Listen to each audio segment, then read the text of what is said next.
that the Conservative Party, or at least the current front bench, is refusing to confront the appalling reality of what is happening in Gaza and what the... Enough? And is it appropriate for us to be negotiating a new trade agreement with Israel under the current situation?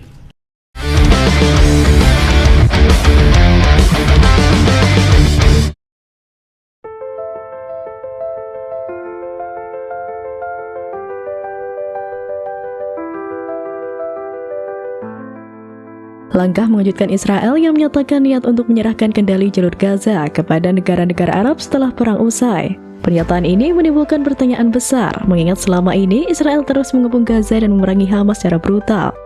Namun kini justru ingin pihak luar bukan Palestina yang mengelola wilayah tersebut.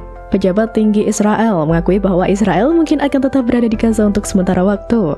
Namun yang membingungkan, pejabat Israel juga menyebut bahwa Gaza tetap akan diperintah oleh Palestina, tanpa keterlibatan otoritas Palestina atau PA yang berbasis di tepi barat. Artinya, Israel menolak PA sebagai pengganti Hamas, tapi tidak mengusulkan alternatif yang jelas dari dalam Palestina sendiri. Sebagai gantinya, Israel justru mendorong pembentukan pemerintah gabungan yang melibatkan negara-negara Arab dan lembaga internasional untuk mengambil alih Gaza. Kendali keamanan pun disebut akan diserahkan kepada pasukan dari negara-negara Arab, meskipun tak ada rincian siapa saja yang dimaksud. Israel menyatakan bahwa tujuan utama perangnya di Gaza adalah untuk melucuti senjata Hamas dan menggulingkan pemerintahan kelompok tersebut. Namun penolakan terhadap peran otoritas Palestina menimbulkan kebingungan, bahkan dari sekutu dekatnya terkait siapa yang sebenarnya diharapkan memimpin Gaza ke depan. Para pengamat menyebut pendekatan ini sebagai bentuk ketidakkonsistenan Israel dalam strategi pasca perang. Di satu sisi ingin menghapus Hamas dan menolak PA, tapi di sisi lain menyerahkan masa depan Gaza kepada negara-negara yang selama ini justru mendukung solusi dua negara dan hak rakyat Palestina atas tanah mereka sendiri. Situasi ini menambah ketegangan di kawasan, dengan sejumlah negara Arab belum tentu bersedia mengambil peran sebagaimana diminta Israel. Apalagi jika keterlibatan itu hanya dimaksudkan untuk menstabilkan wilayah tanpa menyelesaikan akar persoalan, pendudukan, blokade, dan hak rakyat Palestina untuk menentukan nasib sendiri. Para sekutu Israel yang sebelumnya gencar memberi dukungan ke negara itu, kini mulai balik badan. Tak tanggung-tanggung, Inggris siap menjatuhkan sanksi tambahan terhadap Israel jika negara itu gagal mencapai kesepakatan gencatan senjata dengan Hamas di jalur Gaza. Kementerian Luar Negeri Inggris David Lammy mengatakan pemerintah harus melangkah lebih jauh dalam mengambil tindakan terhadap Israel terkait memburuknya situasi kemanusiaan di Gaza. Jika kita tidak mendapatkan gencatan senjata yang diharapkan semua orang dalam beberapa pekan, akankah pemerintah melangkah lebih jauh untuk mengambil tindakan terhadap Israel? Kata anggota parlemen dari Partai Buruh Alex Ballinger, seperti dikutip dari Anadolu. Lammy pun menjawab, iya, kita akan melakukannya.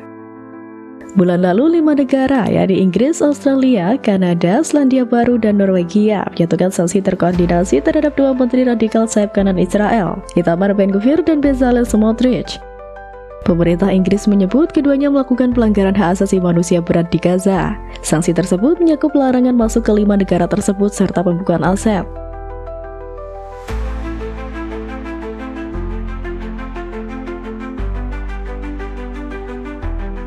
Selang beberapa hari sebelum rencana gencatan senjata diberlakukan, pertempuran jarak dekat antara pasukan Hamas dan militer Israel kembali pecah di jalur Gaza. Salah satu bentrokan paling sengit terjadi di Gaza Timur dan Gaza Utara. Dalam operasi bertajuk Batu Daud, pejuang Hamas melakukan penyergapan dari jarak dekat terhadap pasukan infanteri Israel.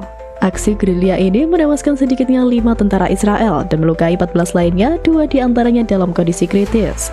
Selain menyasar pasukan, Hamas juga menargetkan kendaraan militer. Tank dan bulldozer Israel jenis D9 menjadi sasaran tembakan roket dan peluru antipersonal di wilayah timur Gaza. Serangan dilakukan dalam jarak sangat dekat. Taktik gerilya digunakan untuk melawan kendaraan dan pasukan Zionis yang masuk ke area pemukiman. Demikian pernyataan dari Birgit Al-Qassam. Tak hanya itu, pejuang Hamas juga menyerbu pasukan Israel di wilayah Al-Hawasi dan Susayah Timur menggunakan senjata ringan dan peluru mortir. Beberapa kendaraan tempur Israel diklaim berhasil dihancurkan dalam serangan tersebut. Meski perundingan gencatan senjata dan pertukaran sandera tengah dibahas, kondisi di lapangan justru menunjukkan eskalasi. Hamas melancarkan serangan intensif terhadap konsentrasi pasukan Israel di daerah Ma'an Khan Younis, sementara Israel terus melakukan penggebrekan dan penguasaan wilayah dengan kekuatan penuh. Sementara kini Yaman masuk ke medan konflik dengan kesiapan penuh untuk berperang. 2 rudal diluncurkan ke arah Israel. Setelah beberapa jam, militer Israel melakukan serangkaian serangan terhadap kelompok Houthi di negara tersebut.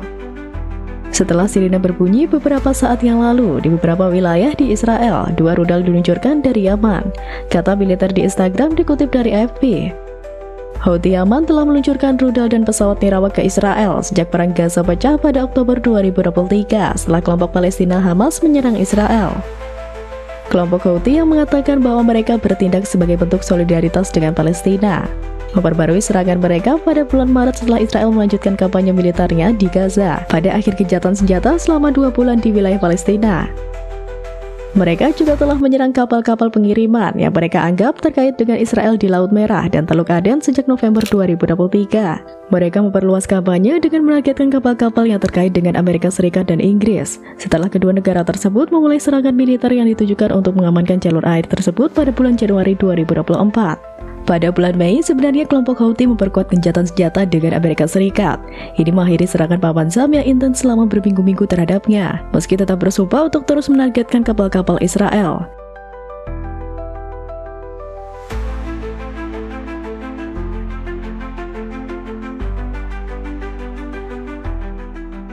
Tak berhenti di situ, kelompok Houthi Yaman melancarkan serangan ditujukan ke Bandara Internasional Ben Gurion di Tel Aviv. Selain itu, Houthi menargetkan 3 kota pelabuhan Israel. Stasiun televisi Al-Masirah melaporkan Houthi menargetkan pembangkit listrik di kota Askelon dan pelabuhan Asdod menggunakan 3 rudal hipersonik.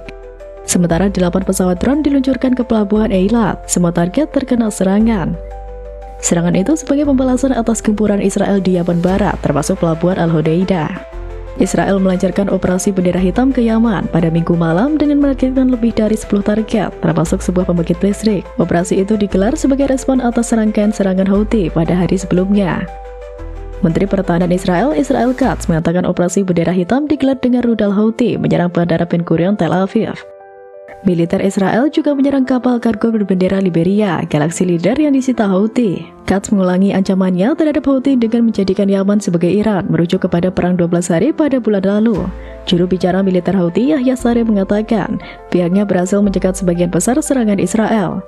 Angkatan Udara Yaman saat ini menangkis agresi Zionis terhadap negara kita, kata Saree.